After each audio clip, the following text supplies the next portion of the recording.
Xitoydan zakaz qilishni o'rgandingiz, lekin qaysi kargodan olib keltirishni bilmayapsizmi? Menda shunaqa holatlar ko'p bo'lgan. Zakaz qilishni boshlaganimda birinchi minimalkasi bor kargoga uchrab qolganman. Zakaz qilgan narsam 32 grammli bo'lsa, 100 grammga urib turib, narxi shunaqa osmonga uchib ketgan. Va orada 3-4 oy shunaqa zakaz qilmay qo'yganman. Yo'q bo'ldi, menga bu narsa kerak emas. Shunaqa qimmat tushar ekan, kargosi shunaqa bo'lib ketar ekan deb zakaz qilmay qo'ydim.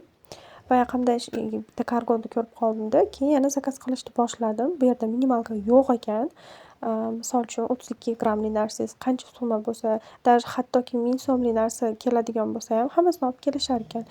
Shunaqa srazu yetib borishi bilan Xitoy skladiga programmasida, ilovasida hamma narxlari, reyslari ko'rinib turar ekan. Va qulay joyi, boshqa kargoda Toshkentga kelsa, Toshkentdan yana viloyatingizga olib keltirish uchun yana qo'shimcha pullar to'lashingiz kerak bo'lsa, bu yerda esa mana viloyatlarda o'zini punktlari bor. Kargo haqida ma'lumot olish uchun kommentariyada plus belgisini qoldiring va men sizga hamma ma'lumotlarni jo'natib yuboraman.